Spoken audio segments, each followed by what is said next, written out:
Muy buenas noches, estimados doctores. Buenas noches, doctor Yarmando. Vamos a dar inicio a la clase del día de hoy. Hola, ¿cómo están? Buenas noches. ¿Cómo están, colegas? ¿Todo bien? ¿Me escuchan fuerte y claro? Muy bien. ¿Listos? ¿Lograron repasar sus tablas? Hoy día vamos a iniciar la noche hablando de inflamación y terapia con glucocorticoides.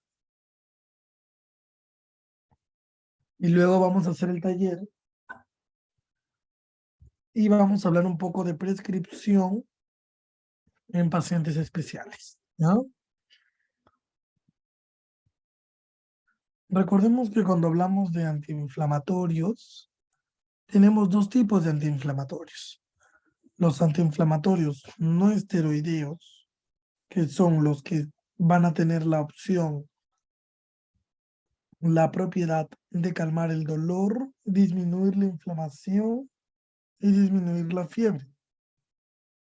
¿Ya? Muy bien. Tenemos que tener en cuenta que también hay otro grupo de medicamentos que son esteroideos. Estos van a producir mayores efectos a nivel hormonal, a nivel metabólico, y solo se van a prescribir en situaciones específicas, que es lo que ustedes tienen que llegar a saber, tienen que llegar a dominar. A veces estamos sobremedicando a los pacientes. Nos viene un paciente con un aumento de volumen y le queremos dar corticoide cuando la solución no es administrar un corticoide.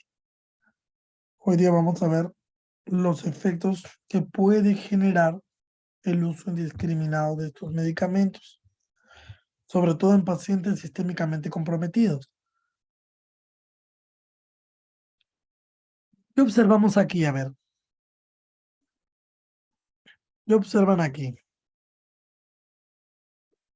¿Qué opinan? A ver, doctores. ¿Qué observamos en el primer paciente? Hay un aumento de volumen, ¿verdad? Muy bien. El segundo niño también está un poco hinchadito, ¿no? Y este otro tercero, extraoralmente no tiene ningún aumento de volumen, ¿verdad? ¿Todos ven lo mismo? ¿Mm? Muy bien. Cuando nosotros hablamos de inflamación y de este aumento de volumen, tenemos primero que indagar en cuáles han sido los factores desencadenantes, ¿ya? Luego de saber cuáles han sido los factores desencadenantes, vamos a saber cómo se ha originado ese aumento de volumen y por ende lo vamos a poder tratar, ¿ya? El primer paciente, observamos una radiografía. ¿Qué ha pasado con el primer paciente, chicos? ¿Pueden determinar la causa del aumento de volumen? A ver, doctores, primer paciente, ¿se puede determinar cómo está su radiografía? ¿Mm? Chicos, hoy día tenemos que participar. Almendra, Jessica, Lizday, Elizabeth, Pamela, qué gusto, William. Entonces, el primer paciente tiene una inflamación asociada a un cuadro infeccioso, ¿verdad? Muy bien, ya, que acuérdense. El segundo paciente es un paciente post cirugía. Miren, no tiene sector posterior, acaban de haberlo intervenido, ¿ya? ¿Están viendo? Entonces, este paciente que tendría una inflamación de qué tipo? Postoperatorio, ¿ya? Postoperatorio. Y el tercer paciente, ¿qué ven en el tercer paciente? ¿Ven algo raro? Mm. ¿Qué ven en el tercer paciente, doctores? Examen clínico. ¿Observan algo que les llame la atención? Muy bien, presenta una lesión en las encías. ¿Alguien más ve otra cosa? Mm. Magali, William, Lice Martínez. No nos vayamos a los dientes, ¿ya? Vayámonos más allá de los dientes. Esther, Elizabeth. Muy bien, Lice. Presenta una lesión blanca. ¿En dónde? En la mucosa yugal. Y presenta una lesión roja en la encía marginal. ¿Ven? Muy bien. Entonces, habiendo observado las tres situaciones, pregunto, ¿los tres pacientes presentan inflamación? Sí, ya, muy bien, pero de diferente forma y por diferentes mecanismos. ¿Ya? Hay alguien que está en sala de espera, pero no figura.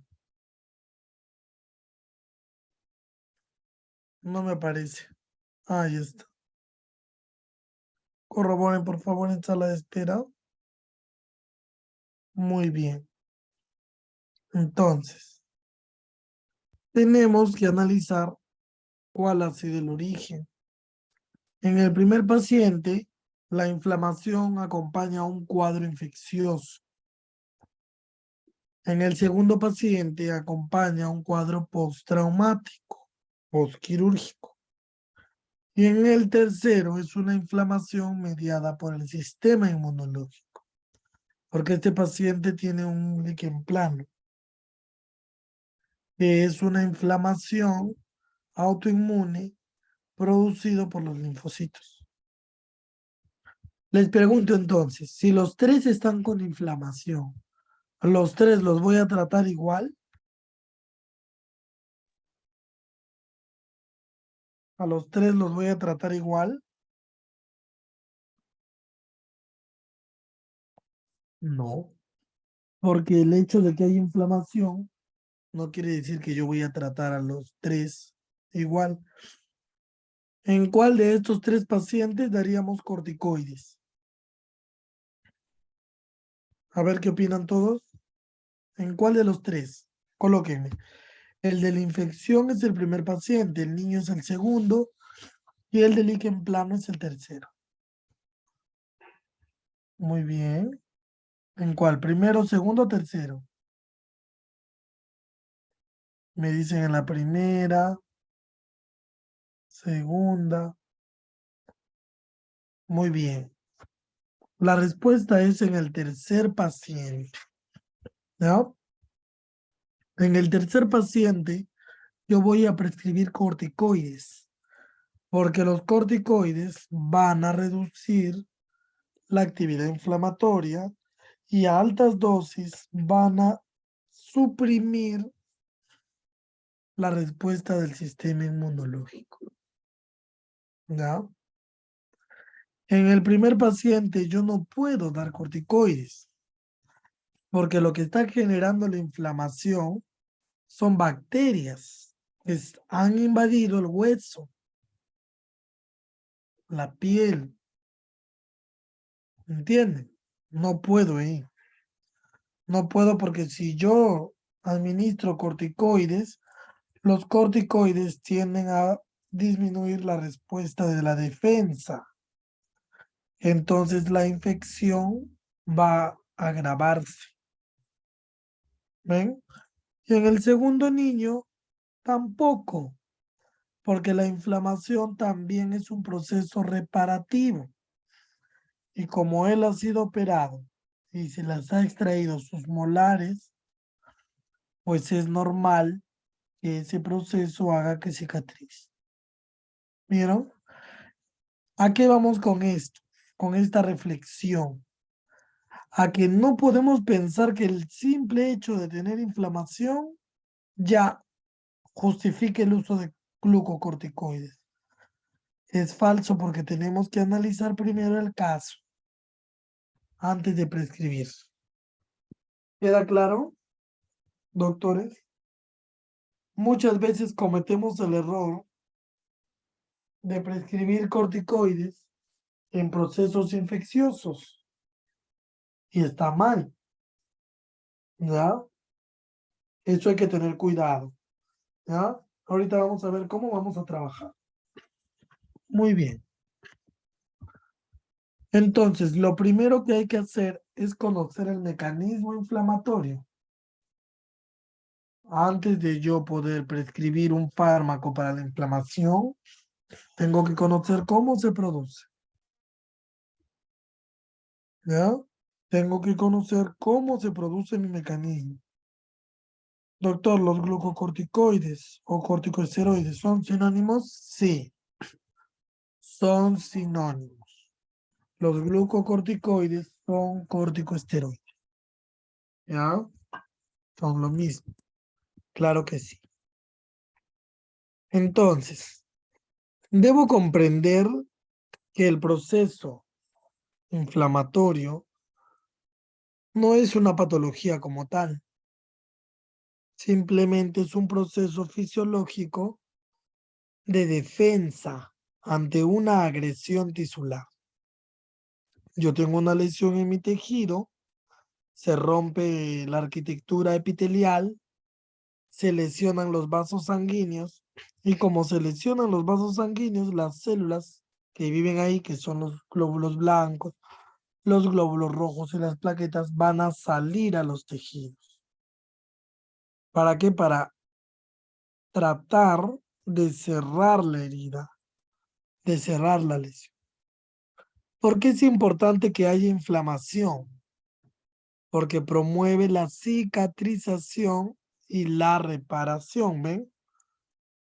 Por eso que si en un proceso postquirúrgico hay inflamación, ¿será bueno o malo? ¿Bueno o malo? Es bueno porque se está promoviendo la cicatrización y la reparación. ¿Ya? Recordemos también que en la zona afectada va a haber dolor, calor, rubor, aumento de volumen o tumor. Y eso no quiere decir que sea un proceso malo. ¿Ya? Muy bien.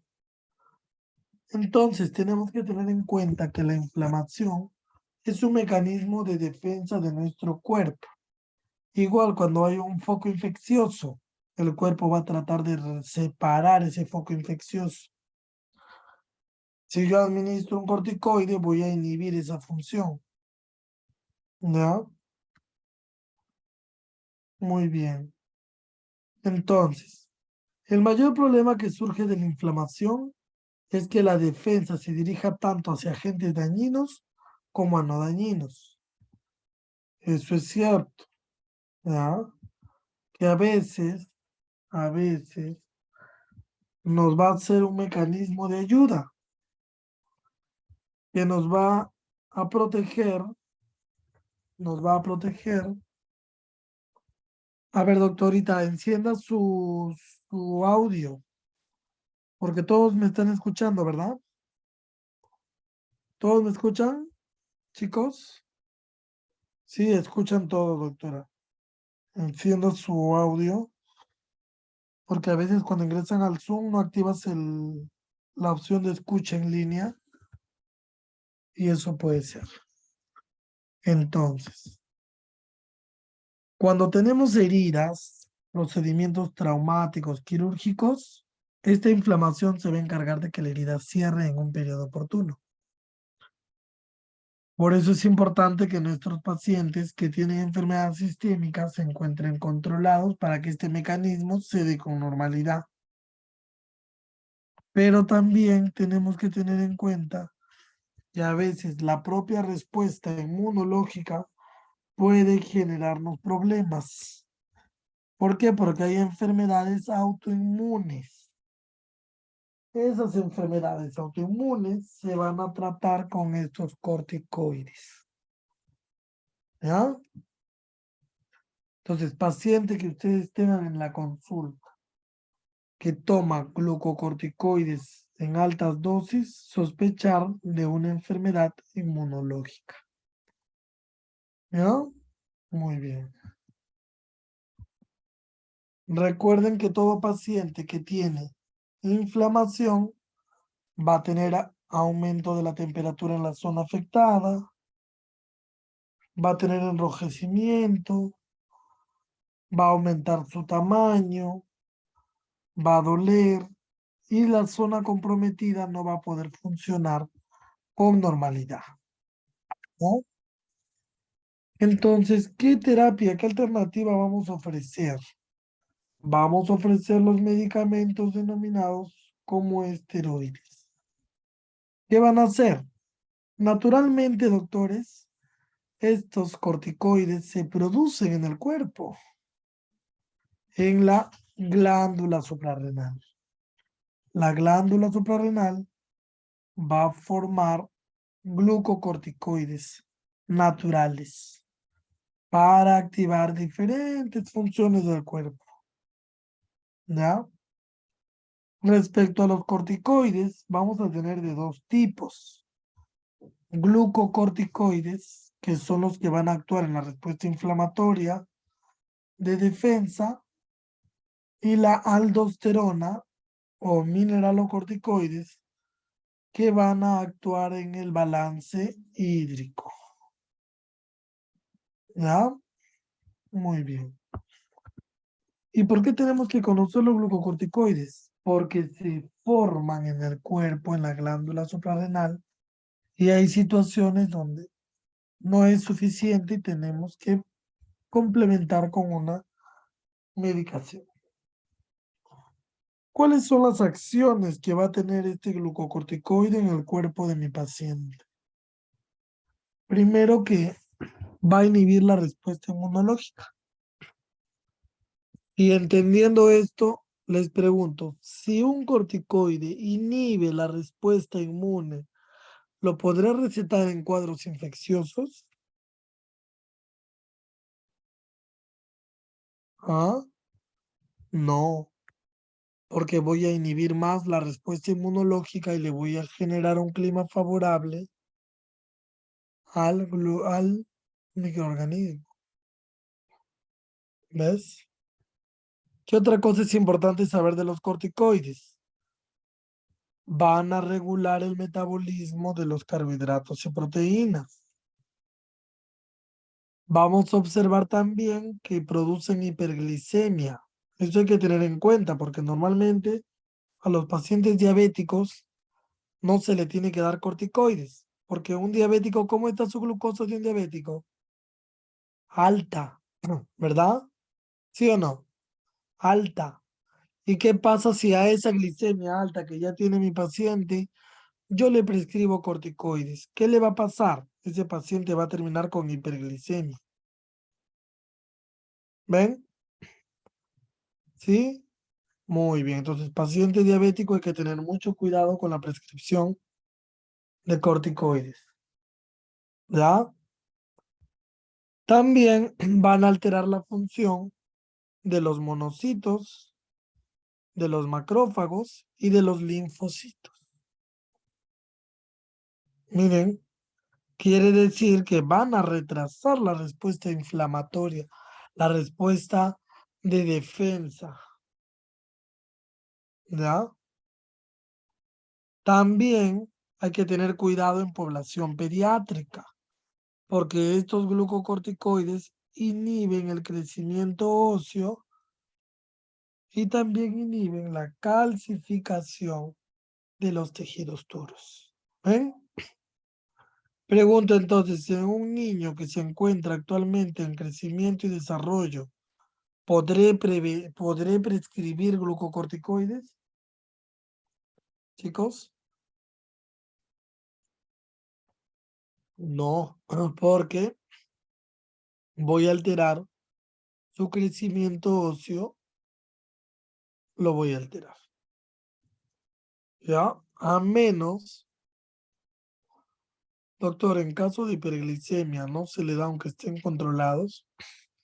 De preferencia no, doctor, porque ¿con qué fin le darías un corticoide a un diabético? Si los diabéticos de por sí tienen mala cicatrización, de por sí sus defensas tienden a bajar, ¿no crees que más bien te convendría no darle? Eso es muy importante, ¿ya? Si está controlado y tú sabes que es muy necesario, porque no sé, le sacaste la 4-8 que estaba retenida, tenía mucho hueso y queremos evitar una inflamación muy aparatosa para que pueda alimentarse, pues bueno, ahí sí. Pero como ves, tendría que ser un paciente controlado y una excepción, ¿ya? También vamos a ver que los glucocorticoides van a estimular la formación de las plaquetas. Entonces, un paciente que tiene mucho problema de trombosis, obstrucción de vasos, ¿no? Eh, Tenga que tener cuidado de no recetar corticoides porque podemos aumentar la posibilidad, ¿no? De que se repita un evento trombótico. Y también vamos a ver que los corticoides aumentan el volumen sanguíneo. Quiere decir que van a aumentar la cantidad de líquido en la sangre y eso va a producir aumento de la presión arterial. Pregunto entonces, ¿un paciente hipertenso no controlado, puedo prescribir corticoides? Doctores, díganme.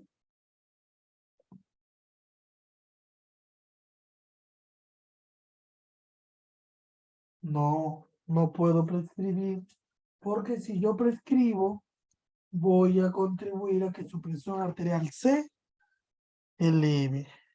¿Ven? Tienen que tener mucho cuidado, chicos, porque a veces esto lo decimos y se sigue cometiendo errores. ¿Ya? Los corticoides van a subir la presión arterial. Entonces tengo que tener cuidado en no prescribir, porque le puedo ocasionar un efecto negativo a mi paciente. ¿No? ¿Sí? Muy bien. Vamos a seguir viendo entonces. ¿Qué es lo que va a pasar? Estos glucocorticoides, ¿ya? Son sintéticos que van a imitar a los productos que se producen en la glándula suprarrenal. Recuerden que la glándula suprarrenal es un órgano pequeño que se encuentra en la parte superior del riñón. ¿Ya? Muy bien. Vamos a ver entonces que el corticoide va a inhibir la fosfolipasa A2 y por lo tanto también ayudaría a aminorar la expresión de la ciclooxigenasa 2. Por eso es que a veces utilizamos corticoides con AINES. Solo que hay que tener cuidado porque aumentan el riesgo de problemas gastrointestinales. ¿Ya? Aumentan el riesgo de patología gastrointestinal. Esto tenemos que tener mucho cuidado. ¿Ya?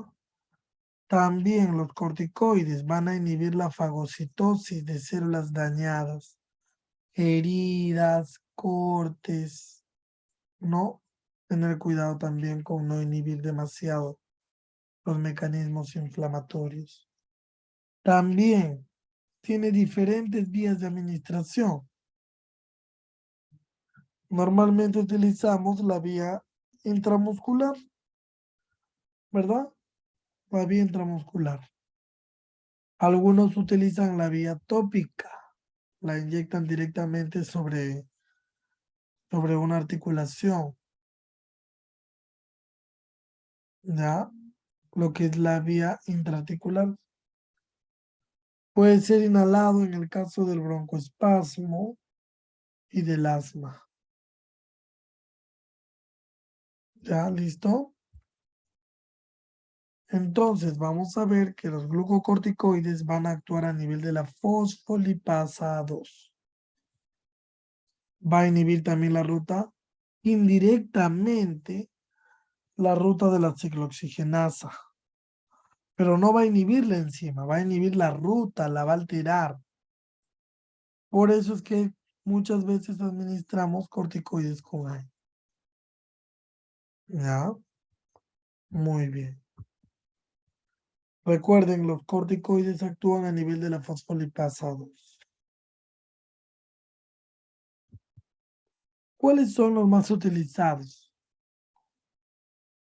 Creo que todos hemos utilizado en algún momento dexametasona, ¿verdad? ¿Sí o no? ¿Todos han usado dexametasona alguna vez, doctores? ¿Mm? Miren, la dexametasona es uno de los glucocorticoides más potentes, ¿ya? Solo que hay que tener cuidado con qué medicamento lo vamos a asociar, ¿ya? Normalmente los glucocorticoides se asocian a los pacientes que tienen algún problema inmunológico. Pacientes que tienen enfermedad inmunológica van a tomar corticoides. Recuerden que los corticoides vamos a clasificarlos según su acción. Pueden ser de acción corta, como normalmente lo usan lo que es la hidrocortisona, la metilprednisolona, ¿ya? Luego tenemos acción intermedia, donde tenemos a la triamcinolona que se va a aplicar tópicamente para lesiones orales de tipo inmunológico. Y de acción prolongada tenemos la dexametasona y la betametasona. ¿Listo? En cuanto a la dexametasona, tenemos que tener cuidado con los cambios en la presión arterial, cambios también en el corazón. Todo eso es importante tener en cuenta. La dosis máxima de dexametasona es de 10 miligramos. ¿Ya? Entonces, respecto a los corticoides, recuerden que en pacientes con problema hepático no se recomienda la administración de glucocorticoides. ¿Listo? No vamos a recomendar glucocorticoides en pacientes con problemas hepáticos. ¿Ya? Los AINES podrían utilizarse en pacientes con problemas hepáticos. Podrían ser algunos, ¿ya? Pero tenemos que alterar el mecanismo de prescripción, ¿recuerdan? Tendría que, para no dañar el hígado, pues, disminuir la dosis o aumentar el intervalo de las ingestas, ¿ya? Listo, chicos, ¿alguna pregunta hasta aquí? Recuerden, en pacientes con problemas hepáticos graves, es mejor ajustar la dosis. En cuanto al sistema renal, paciente que tiene nefropatías, tener cuidado porque estos pacientes van a excretar los fármacos, los alimentos, ¿ya? Tengan en cuenta, doctores, que en pacientes que tienen problemas renales, debemos evitar los medicamentos que contengan sales de potasio, ¿ya? En cuanto a los glucocorticoides, a nivel renal no requieren mucho ajuste, solo el monitoreo. El naproxeno es una buena alternativa para pacientes con enfermedad renal. ¿Ya? ¿Cuáles son las implicancias en odontología? Primero, porque los corticoides nos pueden servir para diferentes procesos inmunológicos. Lupus eritematoso, fibromialgia, esclerodermia, etc. También se utiliza para enfermedades de los vasos sanguíneos, para alteraciones del colágeno y para lo que son, ¿no? Enfermedades reumatológicas. ¿Ya? Muy bien. Hay algunos estudios que mencionan que se puede utilizar la dosis de 4 miligramos y la dosis de 8 miligramos. ¿Para qué lo utilizan normalmente? Algunos lo utilizan con el mal término de profiláctico, ¿no? Para evitar la inflamación, para evitar el aumento de volumen, cuando realmente eso es una etapa normal, ¿ya? Muy bien. ¿Qué podemos aplicar en la cavidad oral? Podemos usar acetónido de triamcinolona para las lesiones locales. Y recuerden que no todas las lesiones que vamos a encontrar en la cavidad oral son de origen inmunológico. Pueden ser también por otros factores. ¿Ya? Recuerden que para las lesiones inmunológicas nos va a servir. ¿Ya? También hay que tener en cuenta que los pacientes que tienen hongos en la cavidad oral no deben recibir corticoides. ¿Por qué? Porque recuerden que los honguitos son bacterias oportunistas. ¿Ya? Muy bien. ¿Alguna pregunta hasta aquí?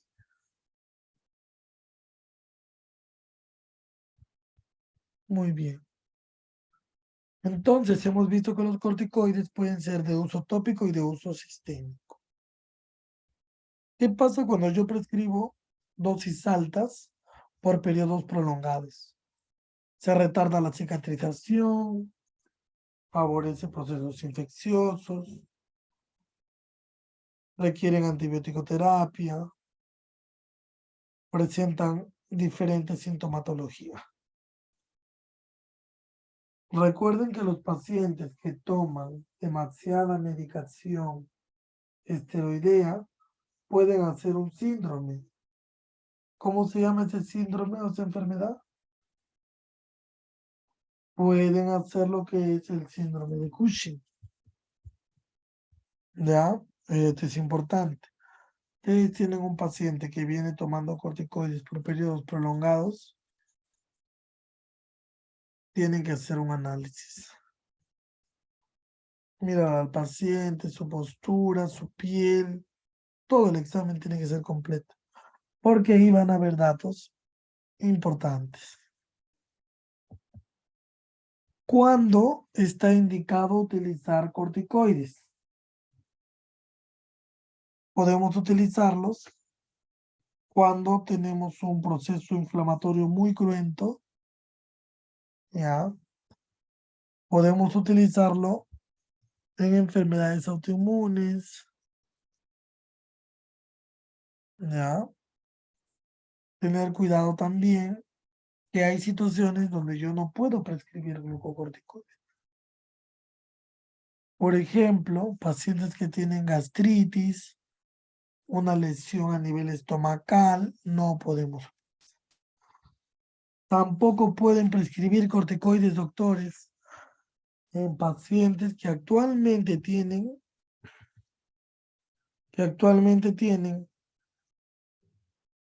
un problema infeccioso, sobre todo viral, si tienen herpes, candidiasis, ¿no?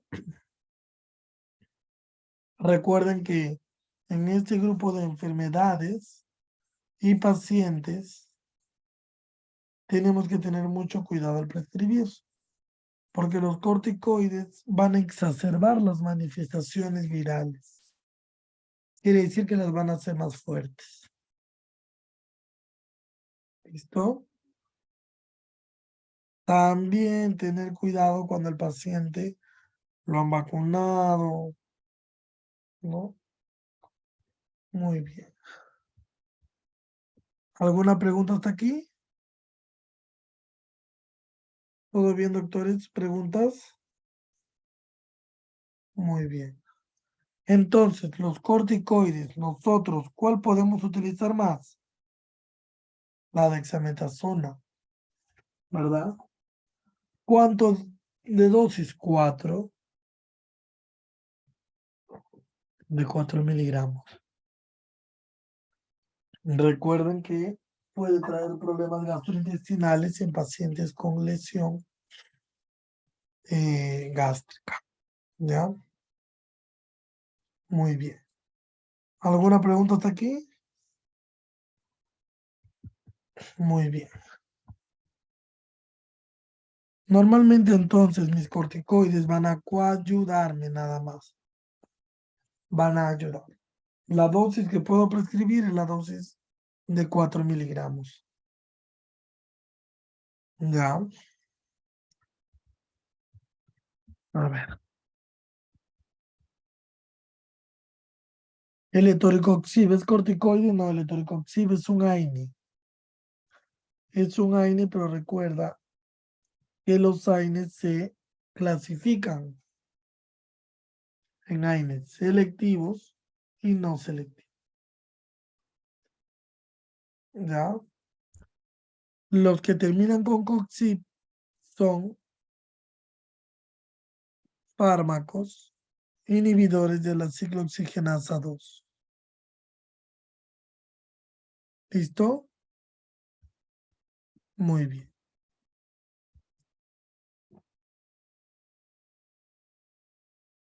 Ahora vamos a hablar de otro punto importante. ¿Conocen a sus pacientes antes de prescribir? ¿Qué opinan de eso?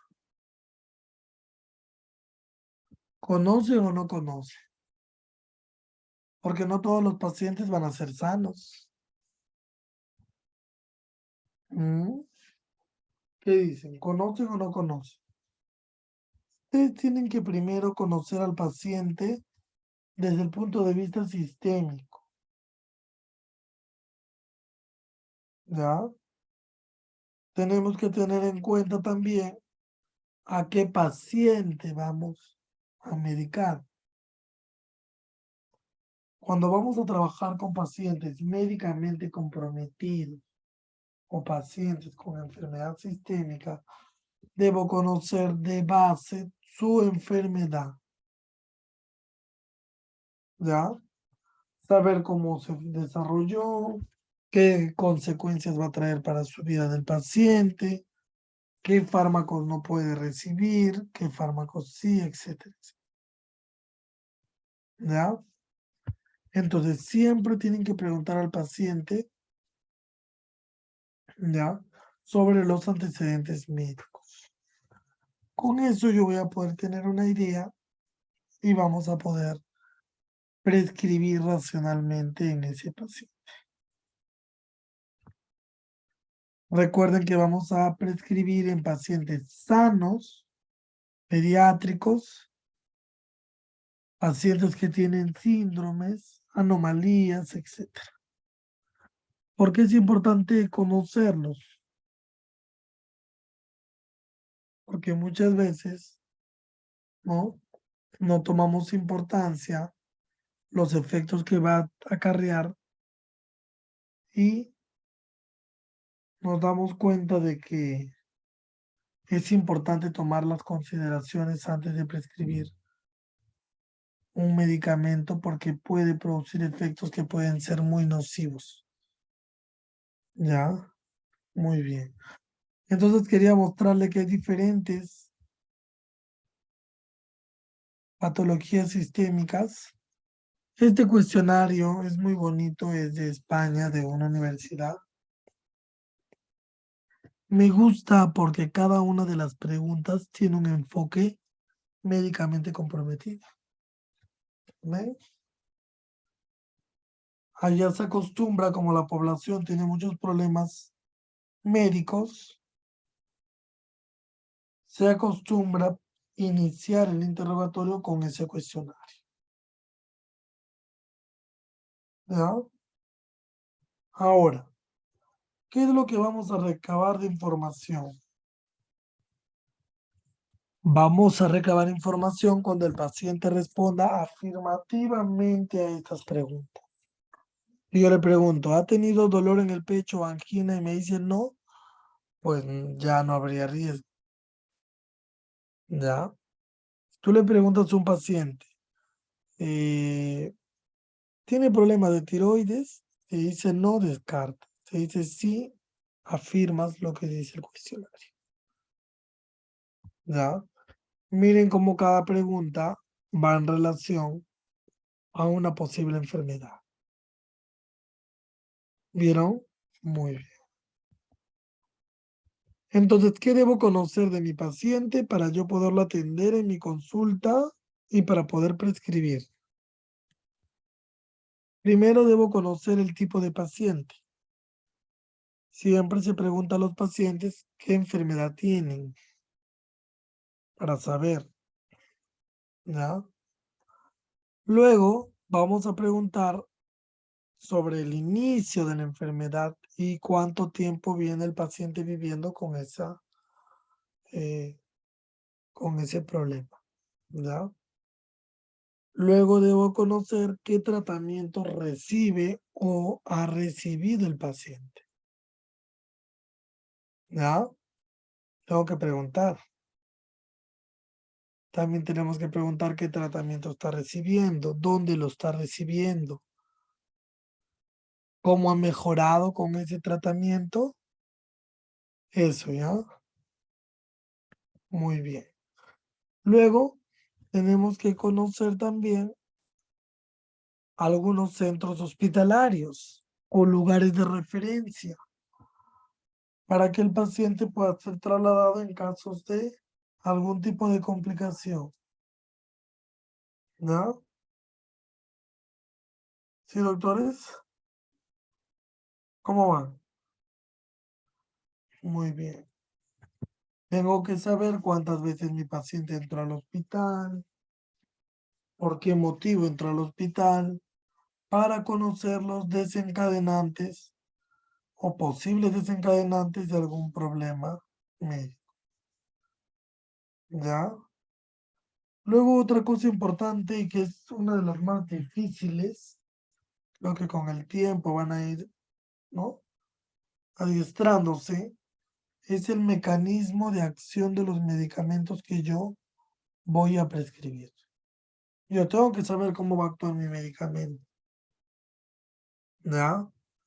Luego debo conocer también cuáles son los efectos que va a producir este medicamento en el cuerpo de mi paciente. Si sé que es diabético, pues no voy a prescribirlo. ¿Eh? También tenemos que tener en cuenta el estado actual del paciente. ¿Cómo está mi paciente ahora? ¿Está bien? ¿Está en buen control? Eso ustedes lo tienen que corroborar porque se supone que el paciente que tiene buen control toma siempre sus medicinas, está orientado, todo marcha bien. El paciente que no está controlado, pues va a tener muchas posibilidades de tener complicaciones en caso no esté bien controlado, poder ocasionar algo al paciente cuando no administramos bien las dosis. ¿Ya? Ustedes entonces tienen que preguntar al paciente. A ver, aquí tenemos una paciente de sexo femenino de 80 años con diagnóstico de diabetes. También tiene hipertensión arterial y una trombocitopenia o plaquetas bajas secundaria a medicación. ¿Cómo preguntaríamos aquí en este caso? Tenemos una paciente de 80 años con diabetes e hipertensión. ¿Cómo recolectamos la información? ¿Qué preguntas hacemos, doctores? Ah, primero tengo que conocer la información de su primera enfermedad. ¿Cuál es su primera enfermedad, doctores? ¿Cuál sería?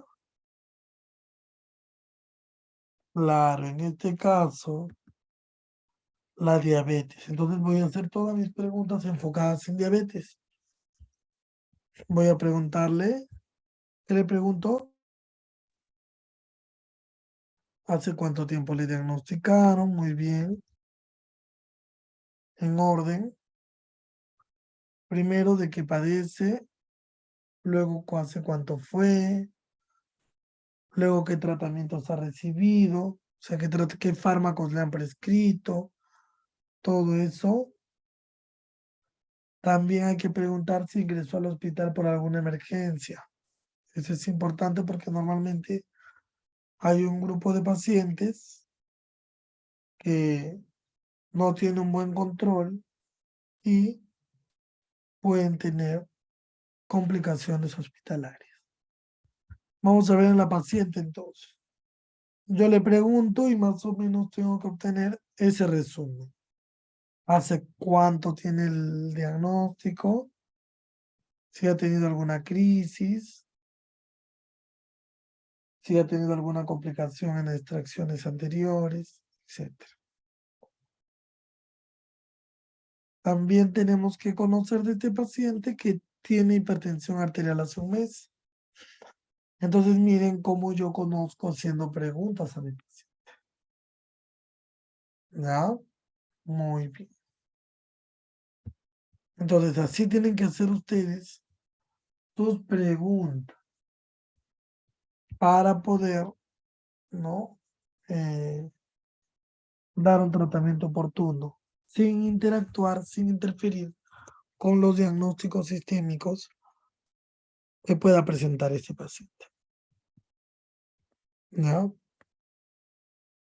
Otra cosa importante, doctores, y que veo que muchos no evalúan, es la valoración de la Sociedad Americana de Anestesiología, que se utiliza bastante para procedimientos quirúrgicos, ¿ya? Para procedimientos quirúrgicos, donde vamos a dividir al paciente en ASAs. Cuando hablamos de un ASA 1, ASA 1 es el paciente sano, que no tiene estrés, que se deja atender y que está en una edad estable. Quiere decir 20, 30, 40, ¿no? No está todavía en la adultez mayor. Luego tenemos el ASA 2. El ASA 2 van a ser pacientes que tienen una enfermedad sistémica leve, controlada, o también van a estar incluidos en ASA 2 pacientes que no tengan complicación sistémica, pero que tengan ansiedad. ¿Ya? Muy bien. Luego tenemos el ASA 3. El ASA 3 van a ser problemas crónicos, ¿ya? Y en este caso los cuadros crónicos todavía están equilibrados, ¿ya? Todavía están equilibrados. Muy bien. Luego tenemos también como ejemplo de estos pacientes ASA 2, los pacientes diabéticos controlados, las gestantes, los hipertensos controlados, los cardiópatas con buen control, todo eso, ¿ya? Muy bien. ASA 3, pacientes que han tenido infarto cardíaco, pero ya pasó más de 6 meses de su última crisis. Esto es muy importante. Cuando un paciente ha tenido una complicación seria un desbalance serio, tienen que haber pasado 6 meses después de ese evento riesgoso para que el cuerpo se pueda reponer. Por ejemplo, dicen a veces, doctor, he traído un paciente que ha tenido infarto cardíaco. ¿Hace cuánto tiempo? Hace 6 meses. Ah, ese paciente puede ser atendido por nosotros. No, todavía no han pasado los 6 meses. No. El ASA 4 es un paciente que tiene una enfermedad sistémica grave, ¿ya? Pero esta lo va a incapacitar. ¿Listo? El ASA 5 es un paciente que tiene poca expectativa de vivir. Son pacientes que están destinados a morir en un lapso menor a 2 días. Recuerden, con esta clasificación vamos a valorar a nuestros pacientes. Acá están los ejemplos. Ya aquí están los ejemplos. Por ejemplo, un paciente ansioso sin enfermedad sistémica, pero con muchos niveles de ansiedad, es un ASA 2. ¿Listo? El ASA 3, pacientes con diabetes insulino dependiente, etcétera. ¿Listo? ¿Alguna pregunta hasta aquí? Muy bien. Otra cosa importante son las reacciones adversas medicamentosas. Tienen que tener cuidado porque si el paciente anteriormente ha hecho una de estas reacciones, si tú le expones al mismo alergeno, a la misma sustancia, esto puede volver a activarse y producirle daños, como ven, a la piel del paciente y al cuerpo. ¿Ya? ¿Alguna pregunta? ¿Alguna pregunta?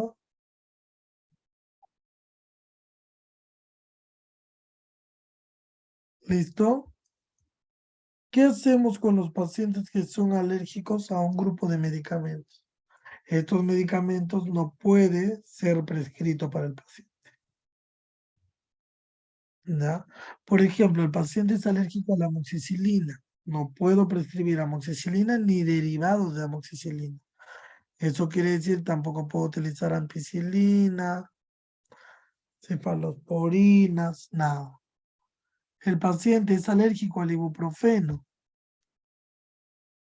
No puedo prescribir ningún derivado del ibuprofeno. ¿Cuáles son los derivados del ibuprofeno? O derivados del ácido propiónico. Naproxeno, ¿qué más? Ketoprofeno, ¿ya?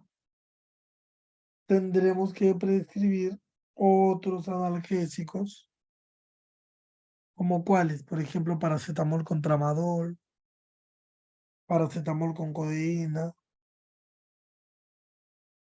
¿Listo? Muy bien. Otros efectos adversos. Tienen que tener cuidado con las lesiones cutáneas, las lesiones labiales. ¿Cómo se llama este hinchazón del labio de la cara? ¿Alguien me puede decir? ¿Cómo se llaman? Esto se llama angioedema. Recuerden, se llama angioedema. El angioedema es una complicación por una reacción alérgica, donde el cuerpo se hincha y se llena de líquido. ¿Ya? Muy bien. ¿Qué factores debemos de tener en cuenta?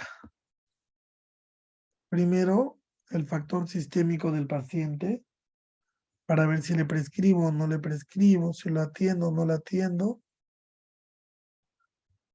Luego tenemos que determinar la probabilidad de interacciones. ¿Cómo es eso?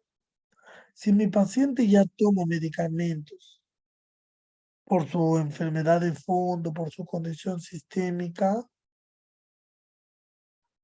yo tengo que evaluar cómo esa enfermedad va a repercutir en la cavidad oral y en todo su cuerpo.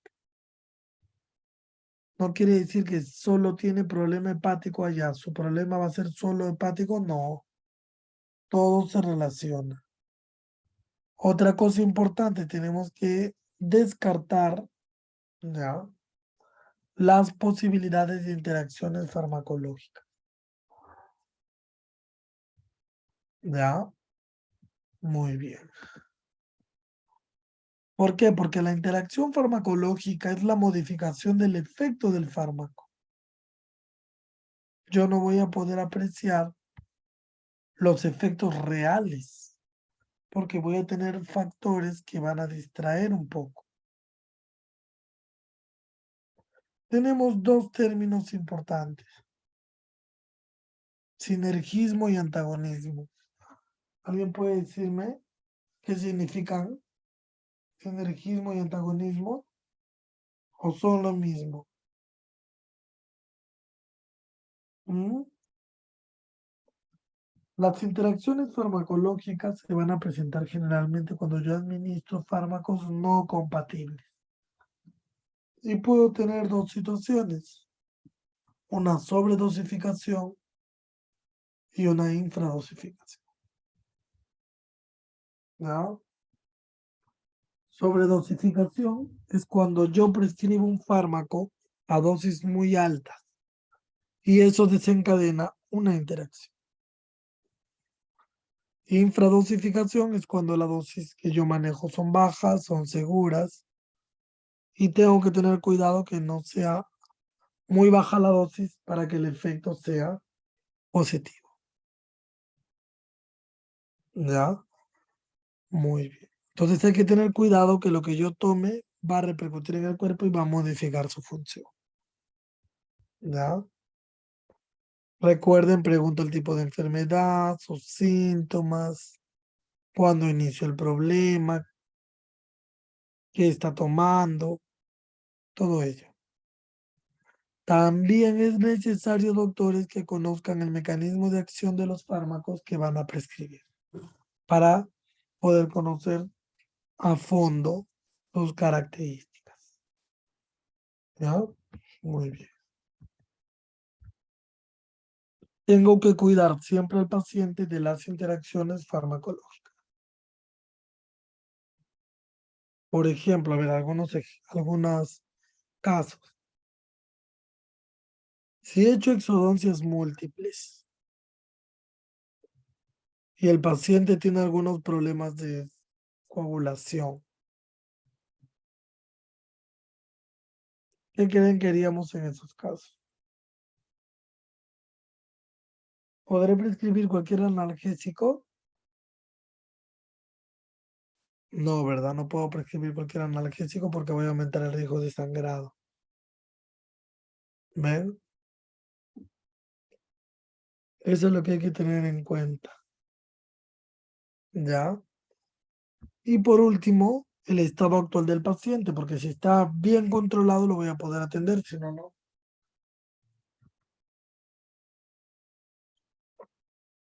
¿Qué es lo que voy a determinar para elegir el medicamento? El tratamiento que recibió, su diagnóstico sistémico, debo conocer el medicamento que voy a prescribir, su dosis, tiempo de exposición, por cuántos días va a tomar, para evitar problemas, complicaciones. Y esos tres aspectos debo tener siempre en cuenta antes de prescribir. Entonces tengo que saber si mi paciente es sano o enfermo, qué medicamentos viene tomando y luego decido la dosis del medicamento y el tiempo de exposición al medicamento. ¿Ya?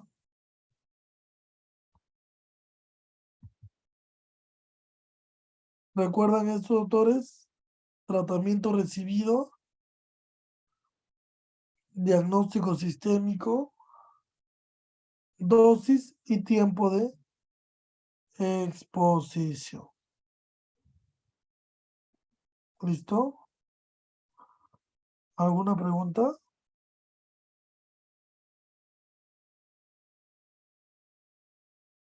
¿Ah? Muy bien. ¿Qué pasa, doctores, si llega mi paciente el día siguiente de una extracción con esto? ¿Qué le prescribirían para el dolor? ¿Ha venido así como está? ¿Mm? Miren, viene así. ¿Qué creen? ¿Este paciente tendrá algún problema? Claro, posiblemente tiene un problema de sangrado. ¿Podré prescribirle AINES libremente?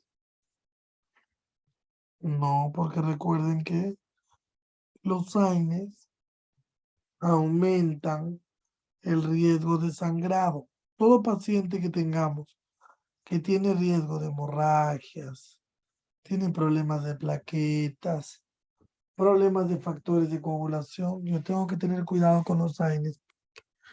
Puede sangrar. En este caso, ¿qué alternativa le puedo dar al paciente? ¿Paracetamol podré dar? Dígame, ¿podré dar paracetamol? Ah, sí, claro que puedo dar paracetamol porque paracetamol no es AINE. ¿Puedo dar tramadol? Claro. ¿Puedo asociar con codeína? Claro. Muy bien. Otra cosa importante determinar, la extensión de la cirugía. No es igual una extracción simple a un procedimiento quirúrgico extenso donde hemos hecho exodoncias múltiples. ¿Ya? También eso es importante. ¿Sí? Muy bien.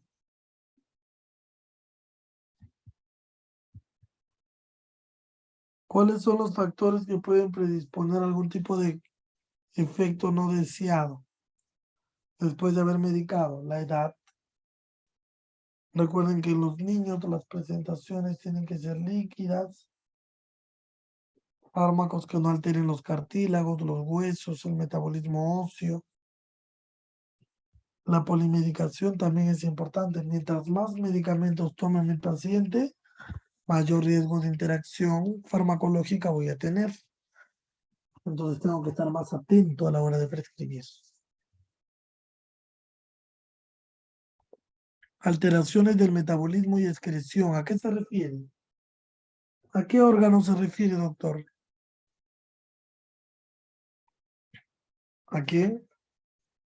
Se puede referir al hígado y al riñón. Muy bien. El hígado por ser un órgano de metabolismo y el riñón por ser un órgano de excreción. ¿Ya? Excreción. Muy bien. También tengo que saber qué fármacos son más hepatotóxicos y qué fármacos son más nefrotóxicos para no utilizarlos en estas situaciones. Muy bien. Recuerden también cuando veamos embarazo, los fármacos deben seguir la clasificación de la FDA. No puedo prescribir así nomás. Tengo que guiarme de las recomendaciones de la FDA para poder prescribir. ¿Ya? Muy bien, vamos a recetar en pacientes pediátricos. Primero vamos a recetar tomando solo en cuenta los datos generales del paciente. ¿Listo?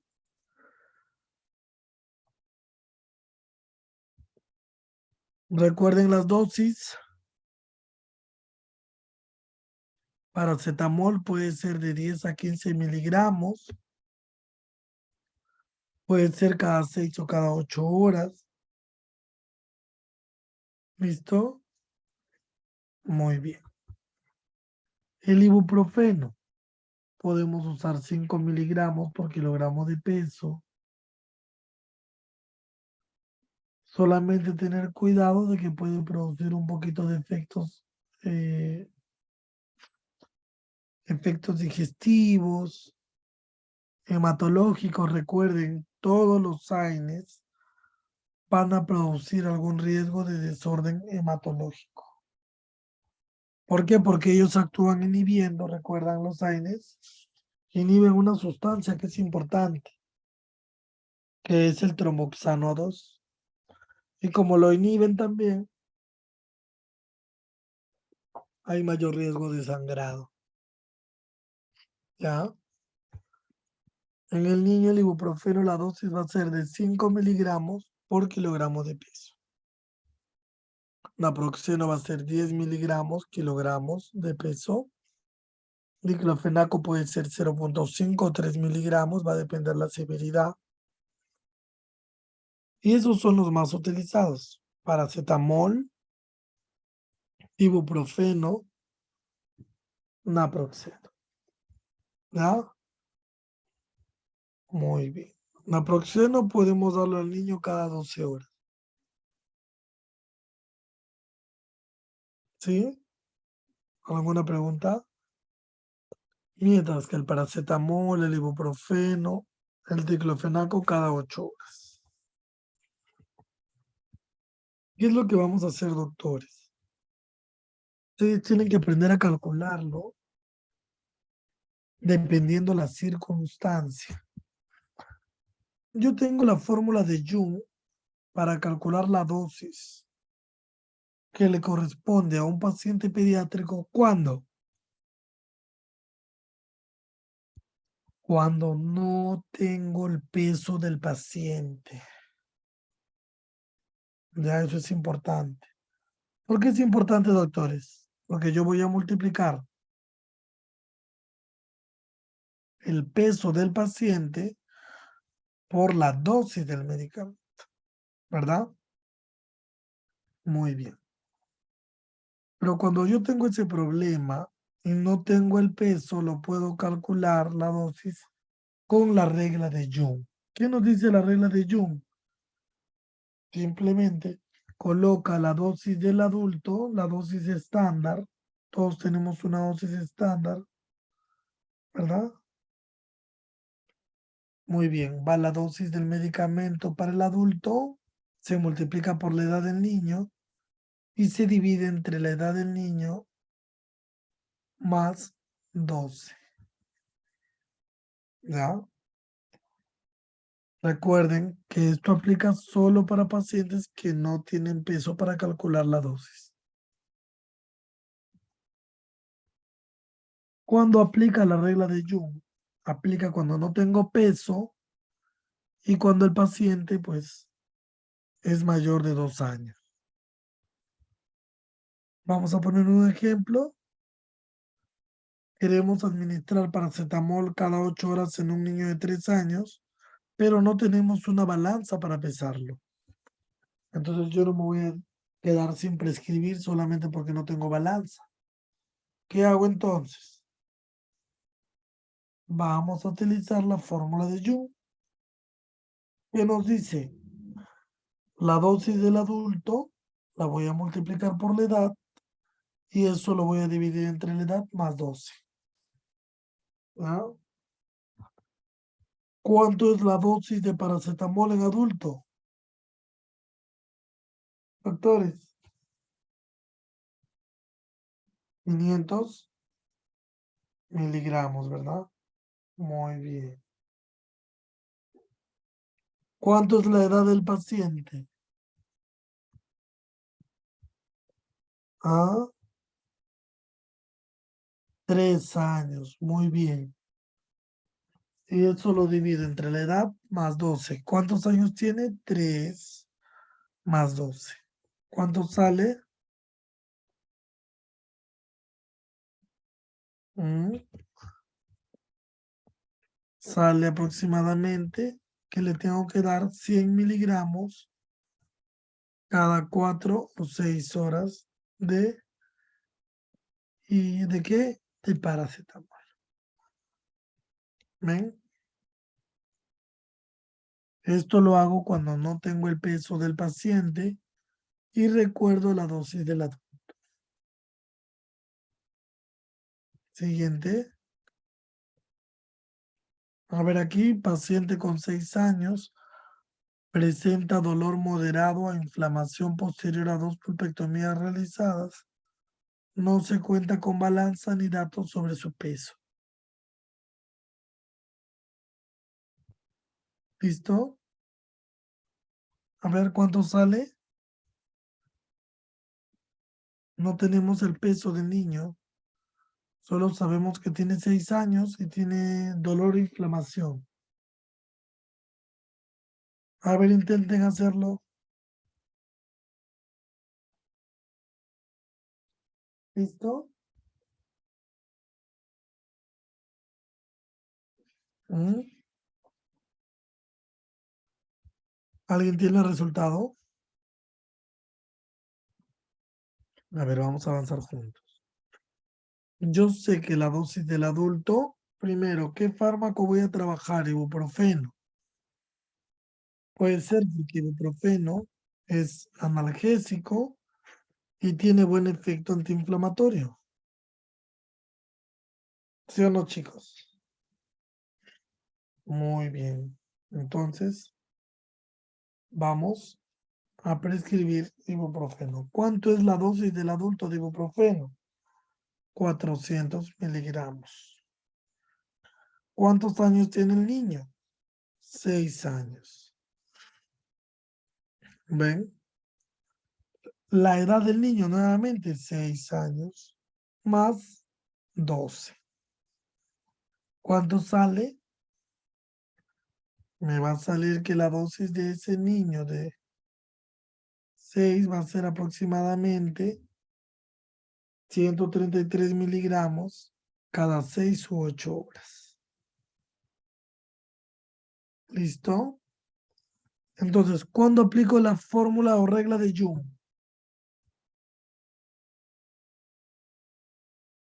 ¿Cuándo? Cuando no tengo el peso del niño. Cuando tengo un niño que no se deja pesar, o no tengo balanza, o estoy en el serum, estoy lejos. Ahí lo podemos utilizar.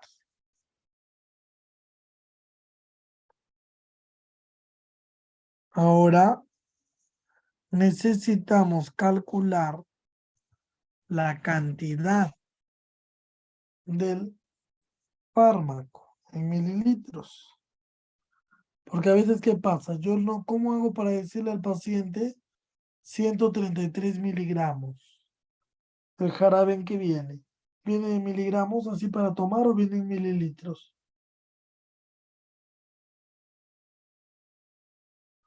En mililitros. Entonces el paciente me va a decir, doctora, ¿cuántas gotitas, cuántas cucharadas, cuántos mililitros le voy a dar? No te va a decir cuántos miligramos le voy a dar.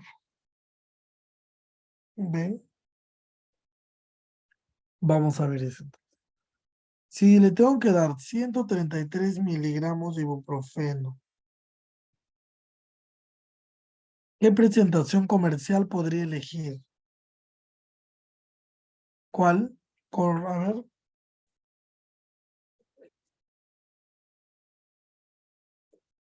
¿listo? Vamos a buscar. Primero, yo sé que hay un ibuprofeno en jarabe. ¿Y cuánto trae? Trae, a ver, 100 miligramos sobre 5 mililitros. ¿Ven todos? ¿Ven o no ven? El jarabe. ¿Cuánto trae?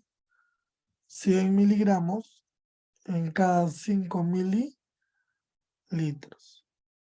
¿Sí? Muy bien. Entonces yo solamente voy a hacer una regla de 3. Si yo sé que en el jarabe 5 mililitros es igual a 100 gramos, yo voy a preguntar cuántos mililitros será 133. que es el resultado que le toca tomar al niño. ¿Mm? ¿Cuál sería entonces en mililitros? Multiplico 133 por 5 y luego eso lo divido entre 100. ¿Listo? Muy bien. ¿Cuánto sale? Sale que ese niño va a tomar 6,65 mililitros de jarabe. ¿Ven? Muy bien. Otra cosa que es importante que tienen que conocer son las equivalencias. 1 mililitro es igual a 1 centímetro cúbico. 5 mililitros hacen una cucharadita chica. 15 mililitros hacen una cuchara grande. Y 1 mililitro equivale a 20 o 25 gotas. ¿Listo? ¿Por qué es importante usar esas equivalencias? Porque con eso vamos a poder dosificar. ¿Listo? Muy bien. Entonces, si yo tengo, por ejemplo, 10 mililitros de jarabe, ¿cuántas cucharaditas tendría que darle? Si tengo 10 mililitros de jarabe, 2 cucharaditas. Si tengo 2 mililitros de jarabe para un bebé de 1 año, ¿en gotas cuánto? ¿Cuántas gotitas tendré que darle?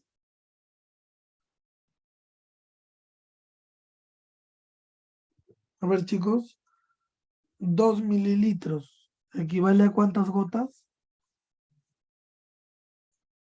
Más o menos 40, 50 gotas. Con esas equivalencias nosotros vamos a complementar la prescripción. ¿Ya? Vamos a completar la prescripción. Vamos a hacer un ejercicio. Entonces, ya hemos visto cuando no tengo peso.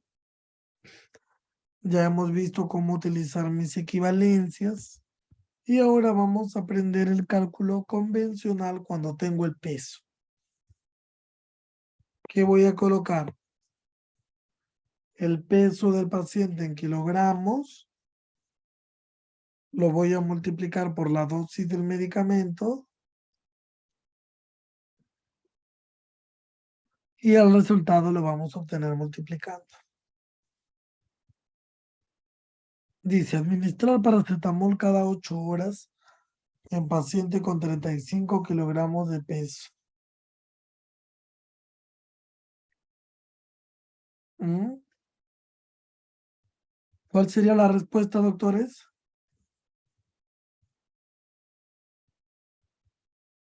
Te piden administrar paracetamol cada 8 horas en un paciente con 35 kilos. Entonces, primero tengo que recordar la dosis del medicamento que me han prescrito, ¿verdad? Muy bien, dijo paracetamol. ¿Cuánto es la dosis de paracetamol, doctores?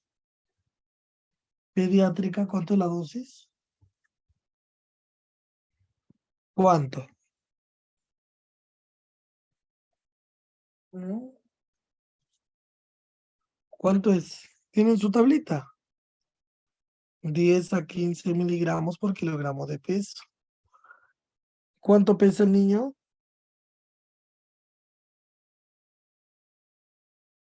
35 kilogramos. Entonces vamos a multiplicar. Multiplico el peso, que es 35 kilogramos, por la dosis. ¿Cuánto es la dosis de paracetamol? Hemos visto 10 a 15 miligramos. Y eso sería igual a 350 miligramos cada 8 horas. ¿Cómo hago para convertir eso a algún tipo de mililitro? Mm, ¿Cómo? Ya lo he hallado, vieron ahorita, lo que es la dosis en miligramos, multiplicando el peso del paciente, ¿verdad? O la dosis del medicamento, ya. Nos había dado 350 miligramos, ¿verdad? Ahora, por mis equivalencias, ¿qué presentación está más cerca? Tenemos la presentación de paracetamol de 250, porque de 500 ya es adulto, ¿verdad? Y 125 es muy poquito. Entonces busco una presentación comercial, encontramos esta, y ahora vamos a convertirlo en base a eso. Exactamente, depende también. ¿De qué depende que usemos 10 o 15 miligramos? Ah, buena pregunta. Cuando tu dolor es un dolor leve, tú vas a utilizar 10 miligramos. Pero si el dolor es un poco más fuerte, tú puedes usar la dosis de 15 miligramos. También es importante elegirlo si es que el paciente tiene solamente dolor, 10. Si tiene dolor con fiebre, 15 miligramos. O sea, va a depender de la severidad de tu paciente para que tú aumentes la dosis. ¿Ya? Muy bien. ¿Cuánto le tenía que dar cada 8 horas al paciente en miligramos? 350, ¿verdad? Pero yo lo quiero convertir ¿a qué? A mililitros. Entonces pienso en la presentación más cercana a mi dosis. En este caso sería un paracetamol de 250. Y hacemos la regla. Primero, ¿cuántos? Miren, 250 miligramos. ¿En cuántos mililitros es? 5 mililitros. Entonces yo sé, si 5 mililitros equivalen a 250 miligramos, ¿cuántos mililitros equivaldrán a 350 miligramos, que es la dosis que le toca a mi paciente? Voy a multiplicar los 350 miligramos, que es la dosis de mi paciente, por la cantidad de mililitros del jarabe y luego lo dividiré entre 250, que es la dosis del jarabe, ¿no? ¿Cuánto sale? 7 mililitros. Entonces, ¿cuánto de cantidad le va a dar la mami? Le va a dar 7 mililitros cada 6 u 8 horas. ¿Listo? ¿Tienen dudas cómo calcular? ¿Todos me siguieron? ¿Todos me siguieron, doctores? ¿Alguien tiene dudas? ¿Listo? Muy bien. ¿Cómo podemos hallar, me dicen, los mililitros? Fácil, mira. Acá hay una fórmula pequeñita. Cuando no quieres aplicar tu regla de 3, puedes hacer esto. La dosis del paciente que te hallaste del mismo problema anterior. ¿Cuánto era la dosis que le tocaba? 350 miligramos, ¿recuerdan? Ya. Coloco 250 miligramos porque es la dosis de mi paciente. ¿Ya? ¿Qué más? Voy a multiplicarlo por los mililitros del jarabe. ¿Ya? Y eso lo voy a dividir entre los miligramos del jarabe. En el problema anterior vimos que era 350 la dosis del paciente.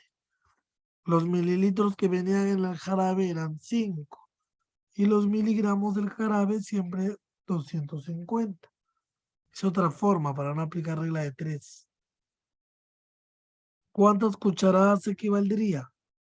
Si una cucharada trae 15 mililitros a cucharadita, me dicen. Cucharadita, una cucharadita equivale a 5. Prácticamente te va a tocar una cucharadita y media. Ya, pero normalmente nosotros lo tenemos que expresar en mililitros. ¿Por qué? Porque el jarabe trae su dispensador en mililitros. Trae su vasito medidor. ¿Ya? Muy bien. Otro vamos a poner. A ver aquí ustedes, chicos. Tenemos un paciente de 24 meses, pesa 10 kilogramos, presenta dolor leve y fiebre por la erupción de sus dientes deciduos. Medíquenlo, a ver. Miren, presenta dolor leve y fiebre. ¿Qué fármaco podemos utilizar? ¿Cuál de los dos?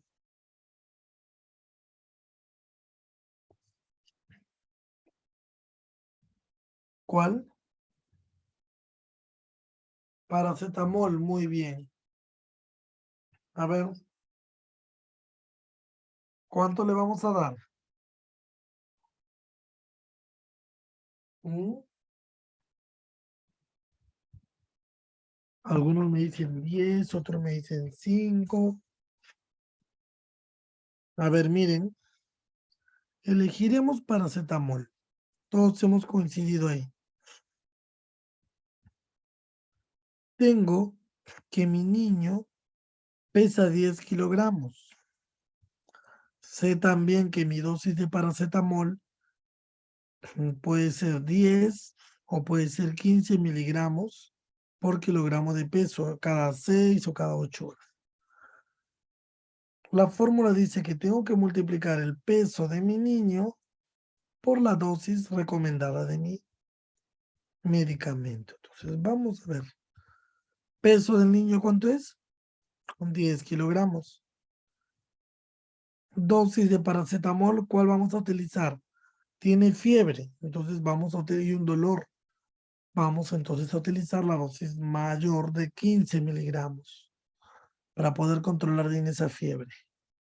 ¿Cuánto sale? Multiplico, saldría 150 miligramos. Yo le voy a decir así a los padres, 150 miligramos cada 6 horas. No, tengo que dárselo en otra forma. Lo voy a convertir. ¿Qué presentación usaremos con este niño? Mm, Podemos utilizar el paracetamol de 100 miligramos, ¿verdad? Que puede venir en gotas, porque es un paciente de 2 años, es chiquito. Entonces yo coloco. Primero voy a convertir a mililitros mis 150 miligramos. Y digo, si 100 miligramos vienen en 1 mililitro de este frasco, los 150 miligramos que me corresponde darle a mi paciente, ¿en cuántos mililitros estará? ¿Por qué? Porque yo sé que aquí 100 miligramos es 1 mililitro, por eso. ¿Cuánto sería ahí?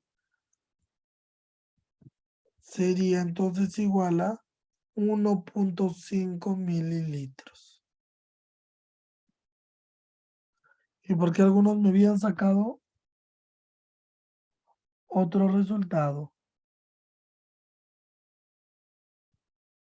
Ah, ya, muy bien. Si lo quieres convertir a gotas, bueno, en mililitros sería 1.5 mililitros. Ahí todos estamos. Pregunto, pregunto. 1 mililitro Un mililitro es igual a ¿qué? En gotas, entre 20 y 25 gotas, ¿no? 1.5 mililitros, ¿cuántas gotas serán? Regla de 3, nada más. Ahí están las equivalencias. 1 mililitro es igual a 20 gotas.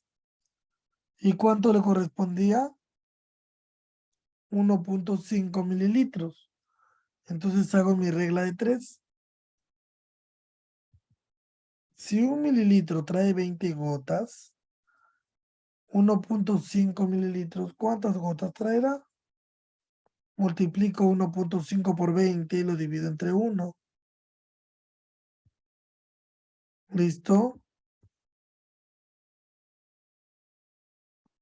Me saldría que a mi niño le corresponden 30 gotas. Ahí sí los papás van a saber cómo poder administrar su medicamento. También hay una norma, doctores, que cuando los bebés pesan un aproximado de hasta 10 kilogramos, algunos autores dicen que puedes dar 2 gotas por cada kilogramo de peso. ¿Ya? Pero ojo, esto es en pacientes infantes, 2 años, 1 año, año y medio. No es en pacientes grandes, porque pacientes grandes ya no toman en gota. ¿Listo? A ver aquí, doctores. Tenemos un paciente con 25 kilogramos, presenta dolor moderado e inflamación leve. Como alternativa podemos utilizar ibuprofeno. Muy bien, a ver. ¿Cuánto sería?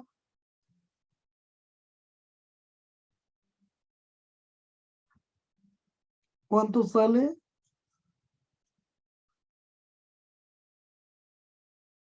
A ver,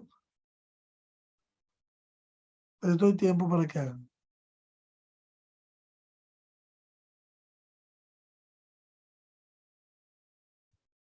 ¿Cuánto sale? A ver, vamos a darnos cuenta cuánto sale. Solo Esther, los demás, ¿cuánto?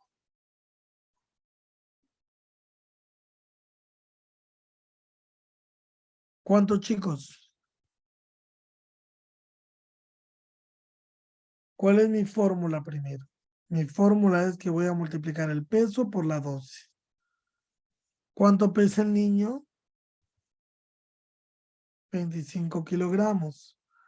¿Cuánto le voy a dar? ¿Cuánto le doy de ibuprofeno? ¿Cuánto le doy? Le puedo dar 5. ¿Cuánto me sale? Muy bien, Pamela. Multiplico entonces el peso de mi niño, que es 25, por la dosis del jarabe que me toca, ¿no? Que yo he elegido. Sería 125, muy bien. 125, ¿qué? Miligramos. Pero yo no le puedo decir en miligramos. ¿Qué presentación está más cerca? El jarabe. ¿No hay un jarabe acaso de Doloral que trae 100 miligramos? ¿Sí o no? Ese podemos utilizar como base. Sería entonces, si 100 miligramos equivale a 1 mililitro,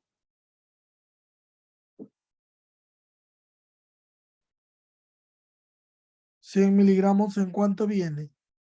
¿En 1 mililitro viene en el jarabe? ¿Cuánto viene?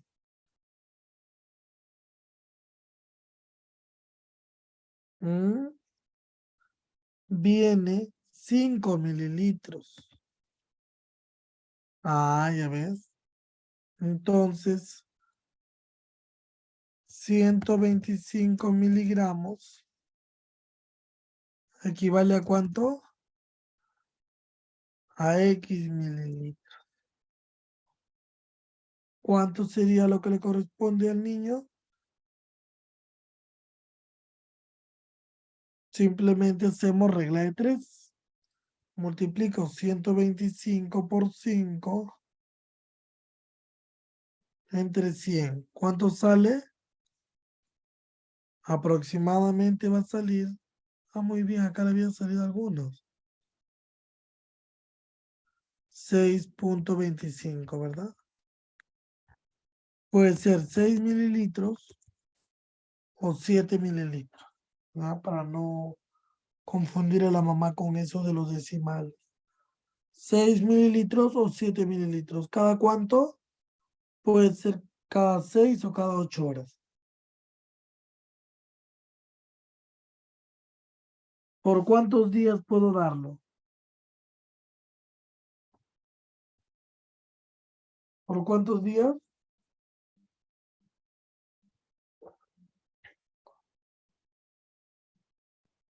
Puede ser máximo 4 días. Lo ideal es 3, ¿ya? 3 días, máximo 4 días, si es que lo doy seguido. Chicos? Muy bien. Vamos a ver.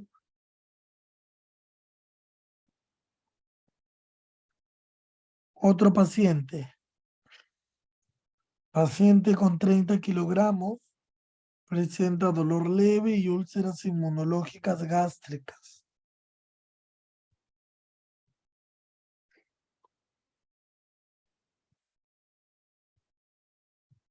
Tenemos que prescribirlo. Está con dolor, pero aparte tiene úlceras inmunológicas, o sea, úlceras estomacales.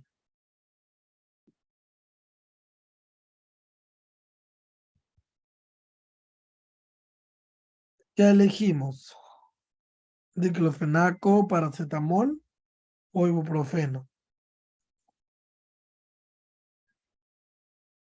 Ya, paracetamol me dicen.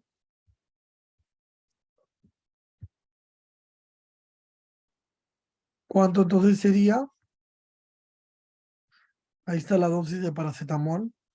Puede ser, si es dolor leve, pueden usar uno menos, ¿no? La dosis más baja, 10 miligramos, ya. A ver, ¿cómo sería? Pesa 30 kilogramos, ¿ya?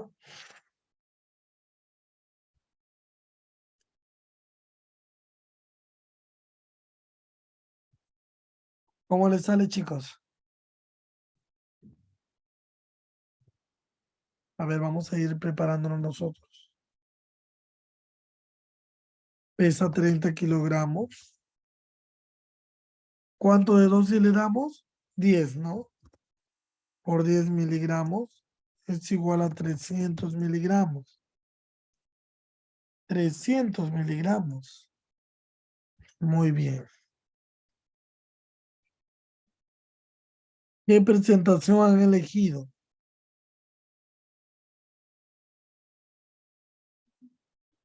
¿Qué presentación? Jarabe. ¿La de 100 estaría bien?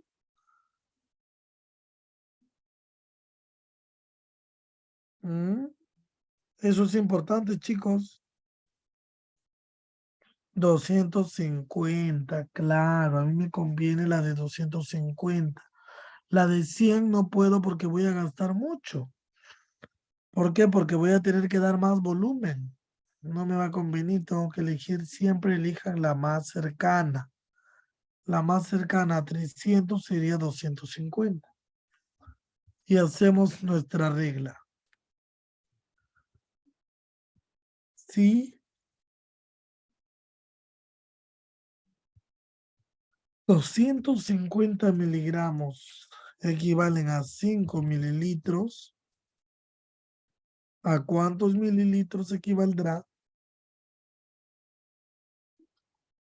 ¿Cuánto? X mililitros. ¿Cuánto va a salir?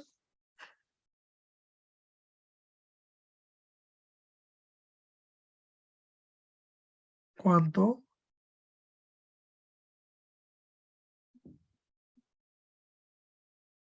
6 mililitros. Entonces, ¿qué le voy a indicar a los papis? Tomar 6 mililitros de jarabe. ¿Qué jarabe es? Ah, es paracetamol.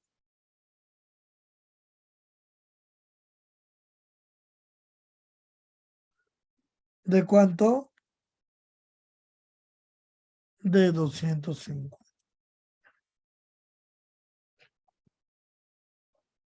¿Vieron? ¿Alguna duda ahí? ¿Todos? ¿Cómo están?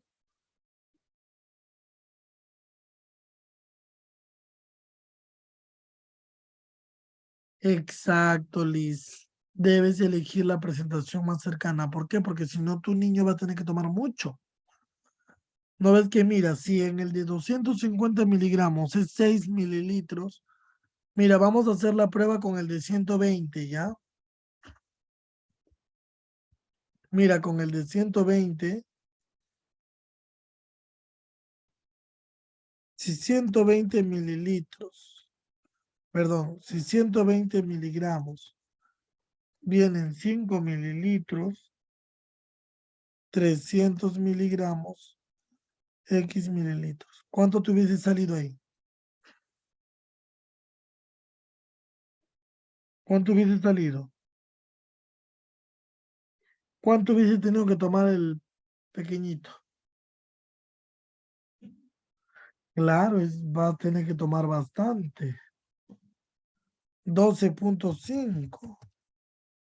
Dime, ¿qué es más fácil para un niño tomar? ¿6 mililitros o 12.5 mililitros?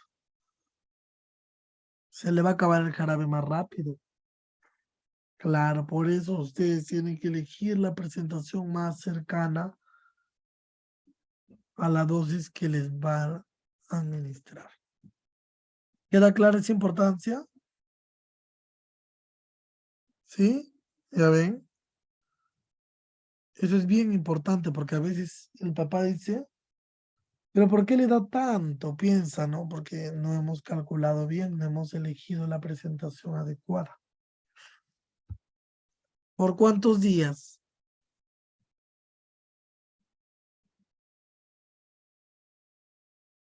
¿Por cuántos días? 3, máximo 4. ¿Listo? Muy bien.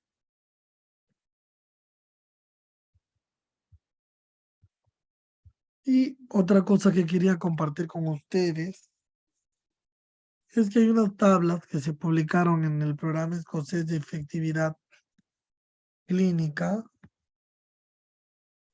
Sí, puede ser entre 4, 6 hasta 8 horas de intervalo entre toma y toma, ¿no? Claro que sí. En tiempos de pandemia se utilizaba mucho el paracetamol, ¿ya? Entonces, esta sociedad sacó una proporción de medicación por edad en años en pacientes pediátricos para evitar estar haciendo el cálculo de dosis por cada uno de ellos. Por ejemplo, ¿cuántos miligramos le correspondería a un niño de 2 a 3? 180 miligramos. Eso yo lo tendría que llevar a convertir. ¿A qué? A mililitros. Miren, nos da del paracetamol y del ibuprofeno. Esto ustedes ya lo pueden tener ahí en su tabla, en su consultorio, para que ya no tengan que multiplicar peso por dosis en miligramos. No, lo tienen y solamente lo convierten. Por ejemplo, si a este paciente le toca 120 miligramos de paracetamol ¿Cuántos mililitros tomará?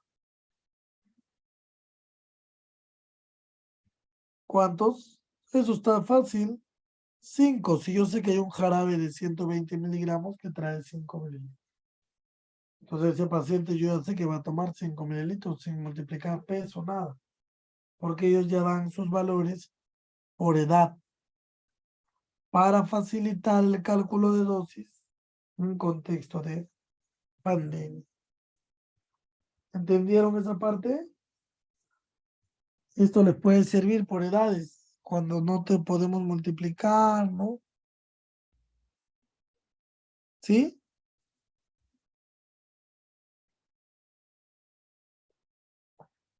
A ver, no les leo. Muy bien. A ver, para la siguiente semana yo les voy a enviar 2 casos clínicos. Estos casos clínicos tienen exámenes de laboratorio.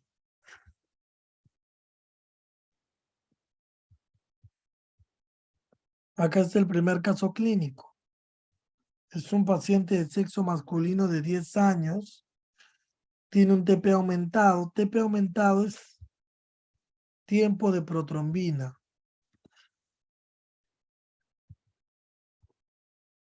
TP es igual a tiempo de protrombina. Tienen tiempo para que vayan revisando una semana, vayan viendo. Se requiere extraer una molar superior con una fractura coronaria y pólipo pulpar. Se le va a requerir dar medicación analgésica o antiinflamatoria. Ustedes van a decidir. ¿Ya? Tiene tiempo de protrombina. TTP es tiempo de tromboplastina. Número de plaquetas, 100.000. Recuerden que lo normal es 150.000. Leucocitos, 5.000. Lo normal es de 5.000 a 10.000, está bien. Y también pueden dar sugerencias del manejo quirúrgico. Esa es la tarea. Tienen que analizar su caso, qué le prescribirían, considerando esos exámenes de laboratorio. Vamos a aplicar lo que sabemos. ¿Listo? ¿Preguntas del primer caso? ¿Preguntas del primer caso? ¿Está bien todo? Ya les he entregado más o menos para que sepan qué significa TP, TTP, todo eso. Le van a prescribir ya. Si solo requiere analgésico, analgésico. Si solo requiere analgésico y corticoide, le dan. Opioide o corticoide, le dan. O solo analgésico, antiinflamatorio, le dan. Considerando ese cuadro que estoy describiendo. Es un paciente con riesgo de sangrado. ¿Ya? Tiene esos resultados. Y ustedes me van a decir. ¿Listo?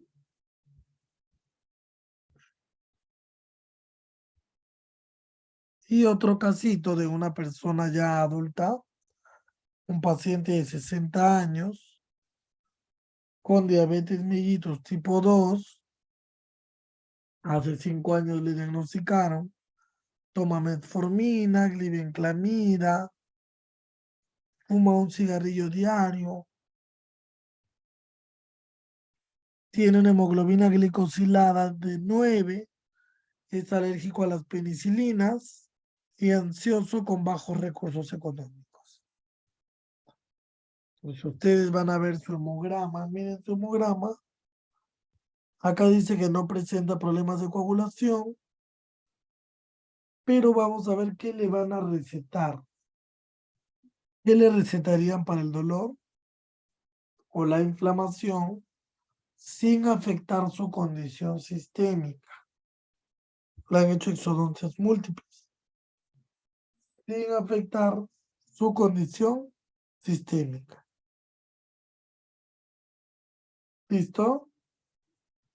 ¿Alguna pregunta?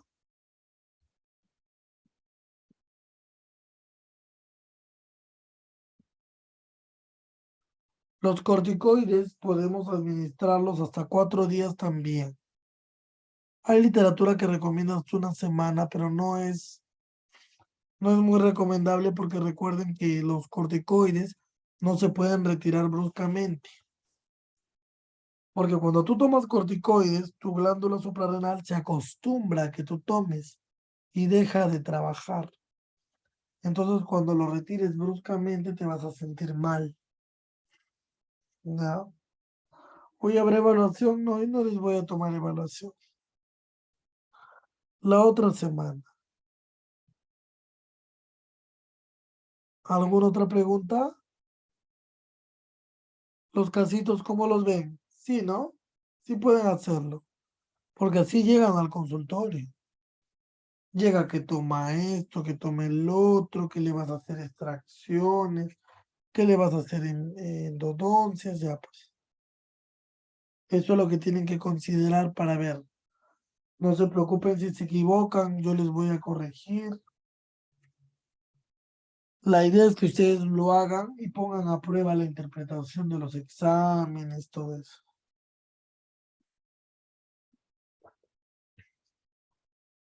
¿Alguna pregunta más? ¿Todo bien, chicos? ¿Preguntas? Quedan pendientes esos 2 casos. Yo los voy a subir a la plataforma con la lectura de los 2 temas. La otra semana empezamos con antibiótico terapia. Y el pasito va a ser de los temas que hemos llevado para control del dolor e inflamación. ¿Listo? ¿Alguna pregunta, comentario? ¿Qué tal? ¿Lograron comprender lo del tallercito? Yo creo que sí, eso lo van a aplicar siempre, porque siempre vienen pacientes para prescribir. Y a veces no tenemos. Pueden hacer también su resumen, su tablita. Esa tablita que les di la pueden imprimir y a ustedes multiplican nada más, son expertos. Necesito que la otra semana, por favor, yo voy a llamar a 4 personas. Si pueden tener su audio, genial, para que me puedan contar cómo manejarían los 2 casos que les he compartido. ¿Les parece? Para que no tengan que escribir mucho. Ustedes encienden su micro y me comentan, mire doctor, yo le recetaría esto, tanta dosis, tantos días, no le daría este porque este quizás va a interactuar con sus resultados, todo eso, ¿no? Muy bien, chicos, ha sido un gusto. Me alegra verlos que están bien, que están aprendiendo, sobre todo que hay entusiasmo. Cualquier cosita me escriben. Si tienen algún caso interesante también, lo podemos ver, lo podemos planificar con mucho gusto. ¿Ya? Nos vemos la próxima semana. Recuerden tener listo la alternativa de receta para sus casos para poderlo discutir acá. ¿Ya? Muy bien. Tengan buenas noches. Nos vemos la próxima semana. El día viernes estamos subiendo todo a la plataforma. ¿Ya? Buenas noches, chicos. Muchas gracias por todo. Muchas gracias, doctor y Armando, por la clase el día de hoy. Gracias, doctores, por su asistencia. Nos estamos encontrando la próxima semana. Buenas noches. Buenas noches.